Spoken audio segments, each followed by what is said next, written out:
বিসমিল্লাহির রহমানির রহিম। আসসালামু আলাইকুম গাইস, আশা করি আপনারা সবাই ভালো আছেন। তো আল্লাহর রহমতে আমিও অনেক ভালো আছি। তো আজকে আমরা বানাতে যাচ্ছি বাবুর্চির হাতের চিকেন বিরিয়ানি। তো চলুন রেসিপিটি শুরু করি। তো বিরিয়ানিটি আমরা টেমিলাতের জন্য করেছিলাম, তো দেখতে থাকুন পুরো রেসিপিটি।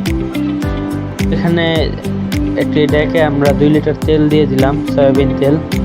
তো তেলটা গরম হতে দিয়ে দিলাম। এখানে আমরা প্রায় 2.5 কেজির মতো পেঁয়াজ কুচি এবং 200 গ্রামের মতো কাঁচামরিচ ধুয়ে নিয়েছি। আমরা পেঁয়াজগুলোকে কুচি কুচি করে নিয়েছি। তো এগুলো আমরা তেলে দিয়ে দিলাম, পেঁয়াজগুলো আর মরিচ অল্প কিছু দিয়ে দিলাম, আর দিয়ে দিলাম হালকা লবণ। তো এখন আমরা এগুলোকে নেড়ে নেড়ে ভেজে নিব। তো রেসিপিটি এনজয় করতে থাকুন এবং রেসিপিটি ভালো লাগলে লাইক এবং শেয়ার করে চ্যানেলটি সাবস্ক্রাইব করে পাশে থাকার অনুরোধ রইল। আরও নতুন নতুন ভিডিও পেতে চাইলে বেল আইকন বাটনটি ক্লিক করে রাখুন।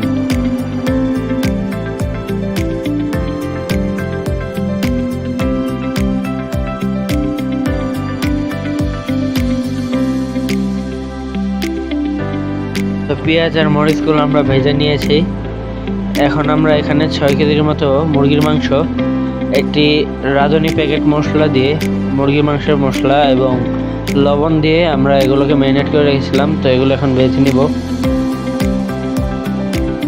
তো অনেকটাই ভাজা হয়ে গেছে। এখন আমরা এখানে একটি বিরিয়ানি মশলা দিয়ে দিব, ফুল প্যাকেট। তো মুরগিটা অনেকটাই সিদ্ধ হয়ে গেছে এবং পুরোপুরি ভাজা হয়ে গেছে।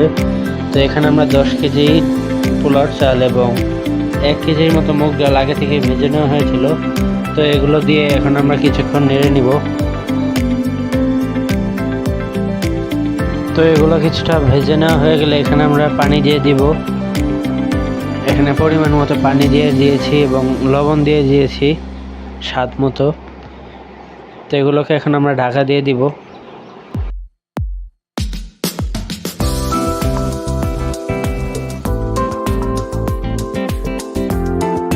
তো কিছুক্ষণ পরে আমরা আবার উঠিয়ে নেড়ে দিব, না হলে এটা নিচে লেগে যাবে।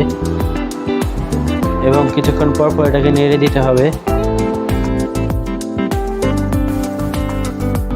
তো বিরিয়ানিটা দমে যাওয়ার পর বিরিয়ানিটা একবার সুন্দরভাবে হয়ে গেছে এবং ঝরঝরা হয়েছে। তো এখন বিরিয়ানিটা কিছুক্ষণ নেড়ে চেড়ে উঠিয়ে নিব।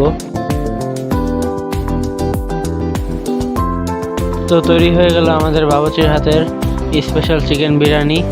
তো ভিডিওটি ভালো লাগলে চ্যানেলটি সাবস্ক্রাইব করে ভিডিওটি লাইক করে এবং শেয়ার করে সবাইকে দেখার সুযোগ করে দিবেন।